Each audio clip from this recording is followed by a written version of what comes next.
All right, so here we are aground on the far shore with Isao. He has just built. We have just built our first structure here on this unfamiliar planet. Here it is. We've got Tor way off in the distance. And now it's time to hop into the jet and zip over the horizon. So should we introduce ourselves? I think you should go first. You're more important than I am. Well, I'll say this is Isao, our co-pilot. Sure. But as for me, I'm Craig D. Adams, the co-creator of Sorcery and JETT, and you are? I'm Dan Berry. I'm a JETT Squad member. I worked on the Given Time expansion, and I'm also a cartoonist and a creative man about town. So here we are in our cockpit, and Isao's telling us that our next job is to basically go aloft, toggle on our scramjets, and feel the wind in our hair as we zip across this mythic ocean planet. Should we stop for a chit chat with this or should we just if you like, cut him off? And what's his mood? He's struggling to be equal at this moment. You gonna stay sharp? Yeah, these two characters, these are the first two to have deployed from the mother structure in orbit. And so we've got it, Neil Armstrong and I want to say Buzz Lightyear here. Buzz Lightyear. Yeah. So we're going boldly forth to infinity and beyond here on the far shore. All right. Okay then. So what you need to know is I'm co-piloting today. Or more specifically, I guess we are piloting. Aloft, and there you are toggling on your scramjets with the top face button triangle. And that takes you from a mode where the jet can go kind of more carefully, more slowly, use tools. But then you toggle on those scramjets, and suddenly you're cruising at like a steady speed. You can toggle them back on. Let's go. So when you're trying to traverse some space or do some maneuvers, you want those scramjets on. Once they're on, you can kind of get used to the motion. You can carve. You can hold the trigger to get a little bit more speed, which is what we call surge. When you do that, you'll see that little gauge showing up. Mm-hmm. That's kind of like the donut is the shield gauge, but then the kind of gauge around it is your scramjet stability gauge. So it's a bit like a. Shall I overload it and see what happens when I overload it? I'm going to overload it on purpose. You've given me so the gist is that you're kind of using that surge to give yourself as much speed as you want, but then you got to kind of edge back a little bit from the maximum instability. And then there's some Otherwise, you. mechanics that we're going to get to that let you sort Woof. of continue surging beyond that. Hmm. Oh, and then what do we've got? So this is the first kind of Kolos, like large creature that we're going to encounter. Maybe take a look. Take a little peek at him up close.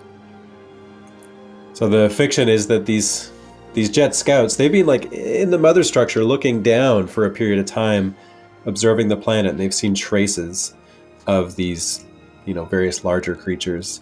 This is our first time encountering one. And so, yeah, you kind of toggle your scramjets off, and now you're sort of in this, more controlled mode, and you can use Science your mode. JETT's tools like your resonator, which you can use to inspect things, and then you've got a sort of science window. It's telling you different things about whatever it is that you've inspected. I think I just frightened him. But our goal today is more towards Tor, so we may as well head back in that direction. Give it some. And yeah, this switches, section get some speed up. of JETT is where we just really want you to cut loose and, I don't know, enjoy being set free on this planet with all these kind of JETT tools and JETT controls you're getting used to. Aha, we've discovered a, let's see, brine It's wisp. unclassifiable. Yeah. Who is this? So this is like a sort of playful life form that will play a minor role in the Far Shore campaign. But in given time, these brine wisps end up playing almost a starring role, one could say, and they inhabit a similar design space to the Sylvan sprites from Sorcery in a certain way, and there's even a little bit of simpatico sound effects between the two. But in this instance, they're just playfully greeting us on this planet. Just hanging out. I'm gonna hang out with it some more, I think.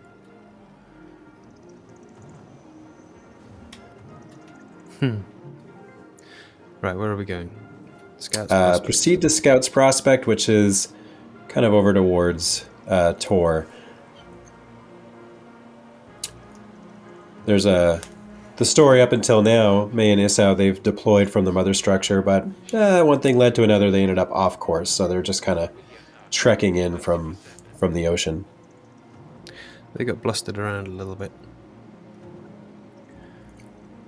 Gonna come along here. We've got these sandbanks. See something sparkly. So another little discovery here. So there are a lot of these fissures around, and they're emitting vapor. This is our first such. And that vapor gets gathered up by the JETT. And it has the capability of stabilizing your scramjet, so that like instability gauge that's been climbing gets effectively neutralized when you gather some vapor, which means that if you can string together, vapor scoops, you can kind of be surging, consistently and like reaching higher speeds. And this is there are these kind of lines of vapor throughout the Far Shore, suggesting lines that you could take with your JETT. And maybe this is a good moment to mention that, our vision for JETT, there's a lot in here. It's kind of a kitchen sink game. But at Bedrock, there's this just an interest in making a game where the 3D motion feels great, where there's, depth to how you're carving around, where it feels like this kind of like a bit of a racing game, or sort of like a jet ski game like back in the 90s when that was cool, or maybe When jet more skis were cool. concretely just this kind of like infinite snowboarding game where there's a whole bunch of things that you're doing in the world, but in order to do those things or to get from place to place, uh, you've got this style of locomotion that just feels like you're often carving or sort of dealing with the weight of things or looking for jumps to take. The controls that we have in Jet, there is like a slight unorthodox element to them, Mm-hmm. and that's in part because we wanted the Jet to have a lot of different capabilities, and we were kind of, Patrick and I were playing a fair bit of Monster Hunter back in the day, and that series has some strange controls, but once you climb up on them, you kind of realize why they are the way that they are. They offer you a lot of nuance. Like, for example, in Monster Hunter, things work a certain way when your weapon is sheathed versus unsheathed. And that's a little bit like how our scramjet toggle feels. Mm. So now we've reached our first sort of larger island, and we're getting a little bit of a briefing on like what does that mean for us today. And what it means So I gotta is go. we've got time to just cruise around and check out this world. So should we talk a little bit about the jet's different tools? So on my D-pad, I can get a bunch of different things. I've got my resonator, a headlamp, and a grapple. Yep. So a lot of the gameplay, you're going to be using the resonator. Yeah, the resonator, when that's up, there's your shield's got like a sort of dotted line around it, and just as a passive ability of your resonator being equipped, you're going to be noticing kind of waveforms in the environment, which you can see kind of on left and right of the jet. Mm. Also, when it's equipped, though, with the square button, you're able to, inspect, which is how you're going to learn about things. Sometimes when you inspect something, like I think you just did here, you discover that it is grappleable. And so Mm. you unlock that, capability, and then you can switch over to D-pad right to your grapple tool and pick something up. And there's a fair bit of picking things up and tossing them in Jet. There it And that's goes. a whirl conch. Was it a whirl conch? I think it was. Which makes a sort of a disturbing sound when it's thrown like a frisbee. I threw it into the sea, which I don't think is quite as noisy. Oh, then we've got these tendrils, which have little bits of vapor in between, conveniently placed for, tempting you to fly racing lines.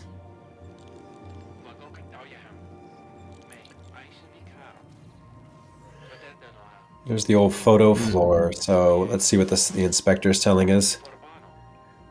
Looks like you might have to find a couple more to scan.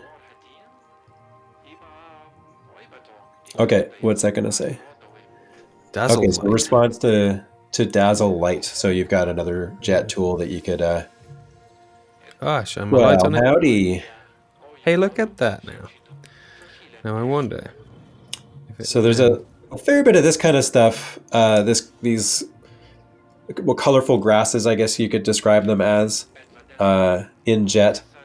The sort of entity is called Gok Bloom, and the idea is that it's sort of like fruiting mushrooms that can emerge from the soil, and yeah, that the name Gok Bloom comes from this idea that there's, the far shore planet that you're on is a moon of this gas giant, this pink gas giant that you often see looming in the sky above. And, when the sun sets in the far shore, it's still reflecting light off of this gas giant, which we call Gok. And very in that kind interesting. of half light, that pink half light, there are these fruiting mushroom type things that like to bloom at that time of day. Yeah, So hence Gok Bloom. But then that makes sense. then that sounds so similar to Jeff Goldblum that we just Yeah, can't that's his not name. joke about Jeff Goldblum all the time. Oh, what am I looking at here?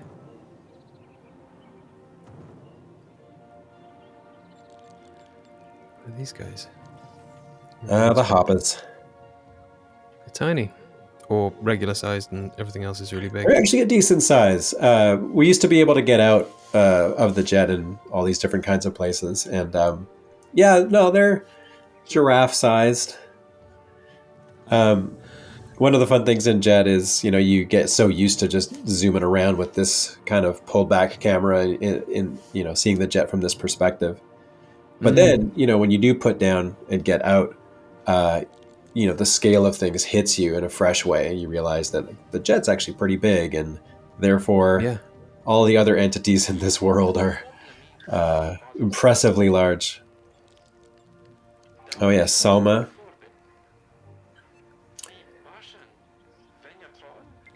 Has a sedative effect.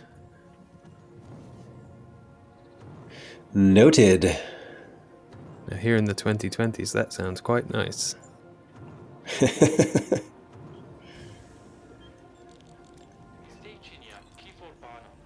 So this sort of playground section of Jet, it does get complicated, as time goes on and as the scenario sort of progresses, the time of day changes.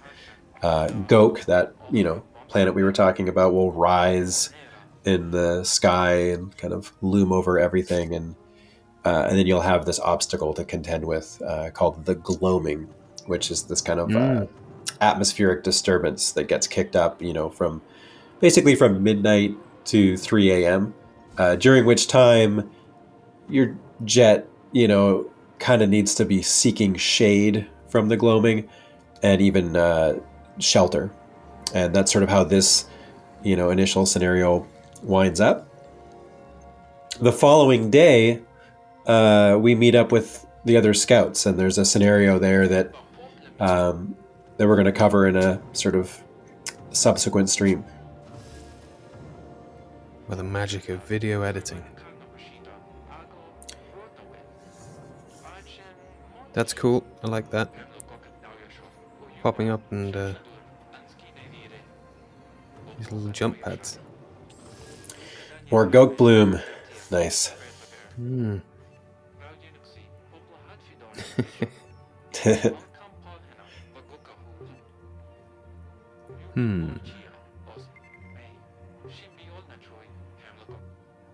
we're going to go and pop as many of those as we can, I guess. Because it seems to help.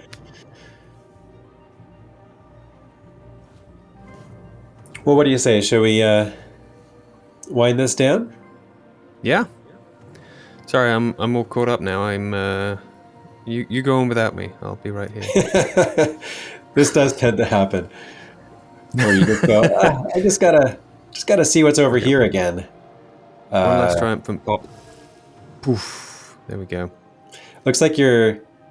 Are you seeking out lines of fissures to? Yeah, it kind of was. To kind of be able to maintain your scramjet stability while surging. Very nice. So very well. nice.